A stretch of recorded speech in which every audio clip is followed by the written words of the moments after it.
ಯಾರು ಯಾರದು? ಓ ಕಿಟ್ಟಿನಾ? ಅಬ್ಬಬ್ಬಾ, ಅಲ್ಲ ಚೆಲ್ವೆ, ನೀನು ಎಷ್ಟು ಚುರುಕಿದ್ಯಾ ಅಂತ. ನೀನು ಬೆಕ್ಕಿನ ಹೆಜ್ಜೆ ಸದ್ದನ್ನು ಕೂಡ ಕಂಡಿಡಿದು ಬಿಡ್ತೀಯಾ? ಚೆಲ್ವೆ, ನೀನು ನಗ್ತಾ ಇದ್ರೆ ನೀನು ಮುಖ ನೋಡೋದಿಕ್ಕೆ 2 ಕಣ್ಣು ಸಾಲು. ಸಾಕು ರೀಲ್ ಬಿಟ್ಟಿದ್ದು. ರೀಲ್ ಬಿಡ್ತಾ ಇಲ್ಲ ಚೆಲ್ವಿ, ನಿಜವಾಗ್ಲೂ ಹೇಳ್ತಾ ಇದ್ದೀನಿ. ಅದಕ್ಕೆ ಅಲ್ವಾ ದಿನಾಗ್ಲೂ ಈ ನಿನ್ ಚಂದನ ನೋಡೋದಕ್ಕೆ ಬರೋದು. ನೀನ್ ತವ ಮಾತಾಡ್ತಿದ್ರೆ ನನ್ ಕೆಲ್ಸ ಎಲ್ಲ ಆಡಾಯ್ತಿದೆ. ಬಟ್ಟೆ ಒಗಿಬೇಕು, ಅವ್ವ ಅಂಗಡಿಯಿಂದ ಬರೋದ್ರೊಳಗೆ ಅಡ್ಗೆ ಮಾಡ್ಬೇಕು. ಏಟ್ ಕೆಲ್ಸ ಅದೇ. ದಾರಿ ಬಿಡು. ಬಿಟ್ಟಿದ್ದೀನಲ್ಲ ಚೆಲ್ವಿ. ನಿನ್ನ ಆಟ ಎಲ್ಲ ನನ್ ತಾವ್ ನಡಿಯಕ್ಕಿಲ್ಲ. ದಾರಿ ಬಿಡು. ಬಿಡ್ಲೇಬೇಕಾ?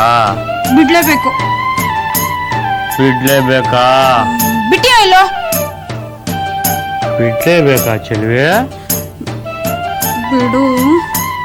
ಸರಿ, ಹಾಗಾದ್ರೆ ಹೋಗು ಚೆಲ್ವಿ. ಮತ್ತೆ ನಾಳೆ ನೀನು ನೋಡೋದಕ್ಕೆ ನಾನು ಬರ್ತೀನಿ. ಹೋಗು ಚೆಲ್ವಿ. ಬೀರ್ಬೀರ್ ಬಾರ ಹೊತ್ತಾಯ್ತು ಛತ್ರಿ ತಗೊಂಡು. ಬೆಳಿಗ್ಗೆ ಬಸ್ ತಪ್ತು ಅಂದ್ರೆ ನನ್ನ ಕತೆ ಮುಗಿದೋಯ್ತು. ಆಮ್ಯಾಗ ಪ್ಯಾಟ್ಗೆ ಹೋಗಿ ಅಂಗಡಿ ಸಾಮಾನು ತರಷ್ಟರಲ್ಲಿ ಸಂಜೆ ಆಗ್ಬಿಡ್ತೈತೆ. ಅಂಗಡಿಯಲ್ಲಿ ನಿಮ್ಮವ್ವ ಒಬ್ಳೇ ಒದ್ದಾಡ್ಬೇಕು. ನಾನು ನೀರಲ್ಲ ಕೇಳಿದ್ದು, ಛತ್ರಿ ಕೇಳಿದ್ದು. ಅಯ್ಯೋ ಮರ್ತೇ ಬಿಟ್ನಲ್ಲ ಅಪ್ಪಯ್ಯ. ಏ ಕಳ್ಳಿ, ನಂಗೊತ್ತು ಛತ್ರಿ ಹಿಂದೆ ಮಡಿಕೊಂಡು ನಂತ ಮಾತಾಡ್ತಾ ಇದೀಯಾ.